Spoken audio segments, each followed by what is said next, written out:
نرخی مریشک لە بازاڕەکانی هەرێمی کوردستان بەرز بووەتەوە و لە هەندێ ناوچە نرخی 1 کیلۆ مریشک گەیشتووە بە 4500 دینار. بڵاوبوونەوەی نەخۆشی و هەناردەی مریشک بۆ بازاڕەکانی ناوەڕاست و باشووری عێراق و گرانەی عەلەف و سوتەمەنی بە هۆکاری پشت گرانبوونی نرخی مریشک دادەنرێت.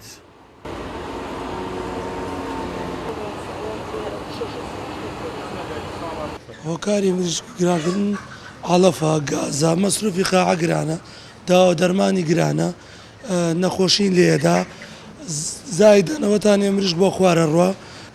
ئێمەش داواکەین نرخەکەی دابەزێ، قاعەوە دەستی خۆی نییە، هیلاکاتی هەیە، مریشکەی مردارە بێتەوە مەجبورە گران بێت. سنووری دارەی گەرمیان خاوەنی 150 پڕۆژەی بەرهەمهێنانی مریشکە و لەو پڕۆژانەش ساڵانە 3,35,000 مریشک دەخرێتە بازاڕەوە. کۆی ڕێژەی گۆشتی ئامادەکراویش دەگاتە 4,200 تەن.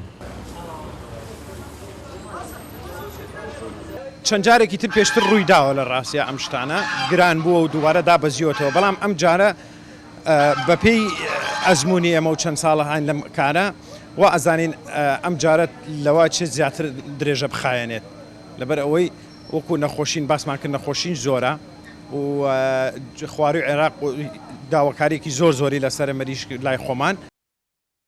زانێرەکانی ڤێتەرنەری گەرمیان باس لەوە دەکات نرخی مریشک ناگەڕێتەوە دۆخی جاران و 1 کیلۆ مریشکیش نرخەکەی لە نێوان 3,000 تاوەکو 3,500 دینار جێگیر دەبێت.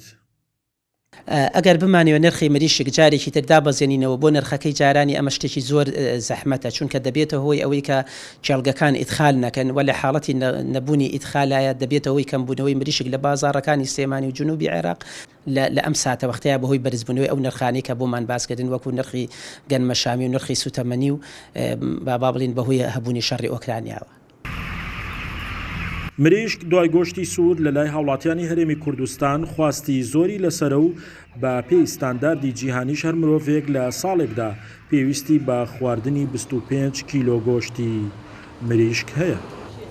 شاخەوان محەممەد، کورسات نیوز، کەلە.